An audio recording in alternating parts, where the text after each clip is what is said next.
Helldivers 2 has changed gaming forever. Even as a live service game, it's recently taken the world by storm, which is very impressive considering how niche the first game was. Helldivers 2 on PC alone has a concurrent player count of 100 to 200,000 even after a month from its release, surpassing popular titles like Destiny 2, Starfield, Monster Hunter World, and Grand Theft Auto 5. So what is it exactly that this game is doing so right? Well, join us here today as we uncover the good, the bad, and possibly the ugly of Helldivers 2. Just a brief catch-up. You play as one of the many Helldivers, an elite class of soldiers whose mission is to spread freedom, liberty, and manage democracy to the galaxy once and for all. The game sends you and 3 other Helldivers across numerous planets and liberating them through various missions and objectives. It's basically Starship Troopers. Helldivers 2 from Arrowhead Studios is a live service game. For those who still aren't sure what that really means, it refers to a model where developers continually update and expand a game after its initial release, often over an extended period of time. These updates can include new content such as expansions, bite-sized downloadable content, patches, bug fixes, balance adjustments, events, and other types of enhancements. While the live service model isn't exactly new, it does get a bad rap these days due to aggressive monetization tactics such as loot boxes, microtransactions, or subscription fees, which can create an exploitative pay-to-win environment among many other problems. But don't worry, because of all the things we mentioned, Helldivers 2 has none of those issues. First off, one of the things Helldivers 2 does well is its monetization. The game costs $40. While this isn't exactly cheap, it's not really that expensive, or at least compared to majority of AAA games. Regardless, the game is definitely worth it, as the replayability alone is enough to justify its price tag. Aside from the upfront cost, Helldivers 2 also features stuff you can buy with super credits, the in-game premium currency. You can buy armor sets, and the game's pseudo battle pass called War Bonds. It contains guns, suits, helmets, and boosters. And yeah, you might be like, wait, is this pay to win?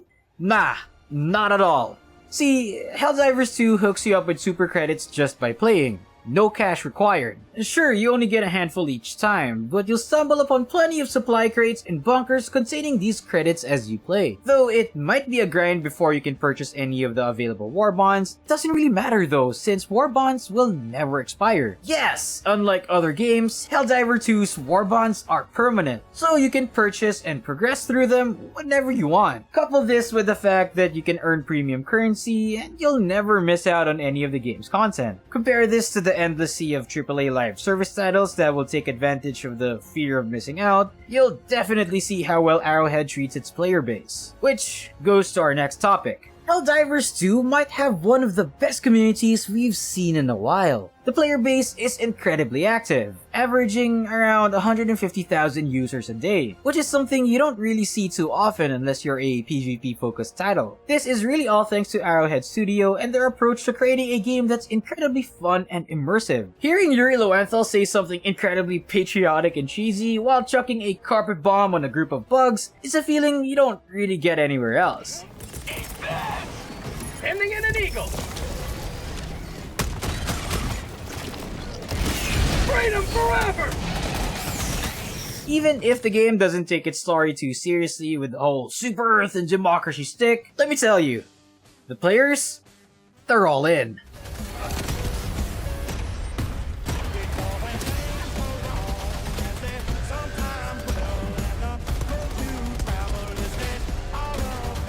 The game has this whole Super Earth and managed democracy theme, adding a layer of irony that's pretty silly but just as fun. There's just something about that blend of satire and cinematic gameplay that's just so quirky and charming, and you just can't help but get invested in it. It's only been 2 months since the game's release, but the player base has achieved a lot of community-driven events called Major Orders. For example, on the Western Front are the automatons, mindless robots that pose a threat to humanity's way of life. Due to their growing numbers, Super Earth released a dispatch to every Helldiver to push back the robotic threat and eradicate them once and for all. During that time, there is a lot of discourse inside the community, as some players were much more interested in doing their own thing, such as playing against the Terminated Bug faction or liberating Malevelon Creek, both unassociated with the major order at the time. Discords and Reddit forums were filled with discussion threads regarding who's in the right and who's in the wrong. But luckily, in the end, the community finally got together and eradicated the automaton threat once and for all, only for them to come back in a couple of days.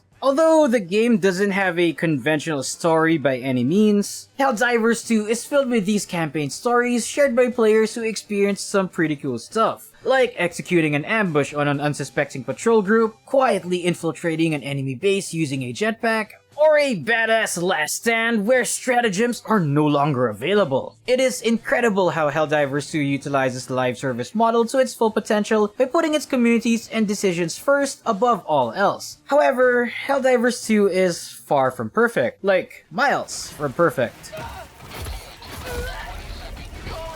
Helldivers 2 is incredibly buggy, and we ain't talking about the Terminids. It's so filled with bugs that it would give Fallout 4 a run for its money. And these aren't small issues, by the way. These are game-breaking bugs that will probably piss you off when you encounter them. Imagine playing at the highest difficulty and completing multiple side objectives, only for the game to freeze and crash, making that 20 plus minutes that you spent so hard on absolutely meaningless. These are just one of the many problems that the game faces, and it really takes you out of the experience when it just happens. Though it's not an excuse, it should be stated that the devs are frequently communicating with players to address these bugs, and Arrowhead Studios are constantly sending out updates and patch fixes to make up for it. In conclusion, Helldivers 2 is just downright incredible. Though it's not polished, it's one of those moments where the good just outweighs the bad. Bugs and glitches occur almost every game, yet people can't stop playing, because it's just so damn fun. The gaming community likes to use Helldivers 2 as the chosen one of gaming. Though that's not entirely true, you can definitely see where they're coming from. The game has it all: gameplay, replayability, music, and an amazing community. So, what are you waiting for? Stop missing out and enlist now, and become a Helldiver.